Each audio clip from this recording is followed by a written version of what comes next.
नमस्कार मंडळी, स्वागत आहे तुमचं आमच्या चॅनलमध्ये। आवाज महामुंबईचा, शोध बातमीचा, कौल मनाचा। चला तर मग आमचे चॅनल लाईक करा, शेअर करा आणि सबस्क्राईब करा। धन्यवाद। कृषी तरंग प्रदर्शनात महिला बचत गटाची उंच भरारी। JSW आणि वनराई संस्थेचे आयोजन।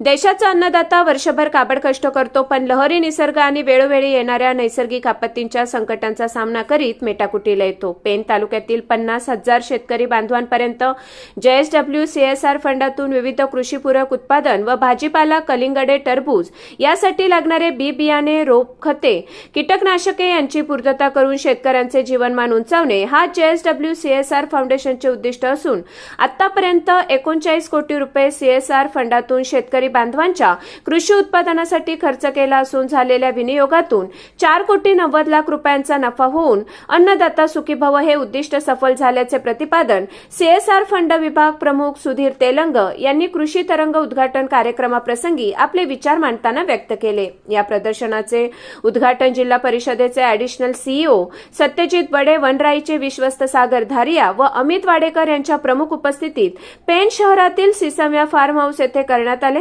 सत्यजित बडे यांनी यावेळी उपस्थित शेतकरी वर्गाचे अभिनंदन केले व प्रदर्शनात महिला बचत गटाची उत्पादने व यांत्रिक कृषी अवजाराचे असे 39 स्टॉलला भेट देऊन माहिती जाणून घेण्यासाठी काल दिवसभर नागरिकांनी या प्रदर्शनाला भेट देण्यासाठी मोठी गर्दी केली होती।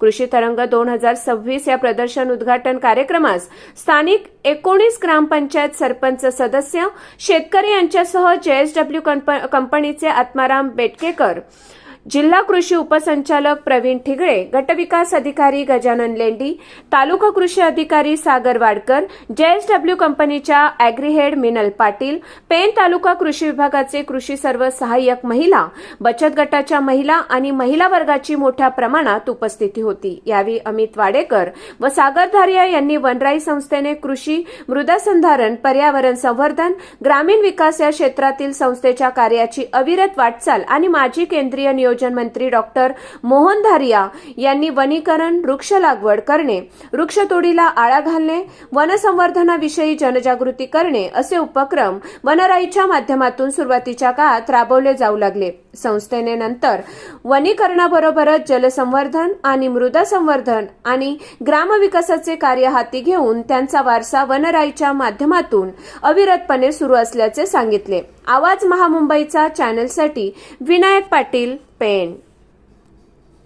मी सागर धारिया, वनराई संस्था पुणे इथे विश्वस्त आहे। माझ्याबरोबर अमित वाडेकर सचिव, ऋषिकेश दुदम सर हे रिजनल प्रोजेक्ट मॅनेजर आणि आमचे ओमकार पवार हे इथलं कार्य बघतात। वनराई 4 दशकांपासून जे शाश्वत ग्रामीण विकासांतर्गत काम करता आलं आहे, तिथे नव्यानेच म्हणजे 2 वर्षांपूर्वीच JSW संस्थेबरोबर इथे पेन तालुक्यांमधल्या 10,000हून अधिक शेतकऱ्यांबरोबर शेतीकडे परत चला या विचाराने परत कार्यरत झालेले आहे। अनेक प्रकल्प आहेत याच्या अंतर्गत जेणेकरून नेमक्या शेतकऱ्याला परत शेतीकडची ओढ लावावी आणि शेतीच्या उत्पन्नातनं त्याचा उपजीविका व्यवस्थित मार्गी लागावी ह्या उद्दिष्टाने आलो आहोत। बरेच वेळेला होतं काय की जे ट्रेडिशनल पिकं असतात त्याच्या बरोबरने अधिक नवी पिकं पण घ्यायची गरज असते आणि आता जे हवामान बदल झपाट्याने होत चाललंय तर त्याला सुद्धा सामोरं जाण्यासाठी काही थोड्या पद्धती बदलायला लागतात। तर या सगळ्या गोष्टींचा विचार करून आम्ही एक विजन घेऊन आलोय, एक विचार घेऊन आलोय आणि आम्हाला खात्री आहे इथल्या लोकांच्या प्रतिसादामुळे आम्ही यशस्वी होऊ। आज JSW कंपनी आणि वनराई स्वयंसेवी संस्था यांच्या संयुक्त विद्यमाने तो कृषी तरंग हा या कार्यक्रमाचं या ठिकाणी आयोजित करण्यात आलेलं होतं। या ठिकाणी खूप मोठ्या प्रमाणामध्ये शेतकरी, महिला, तरुण उपस्थित होते।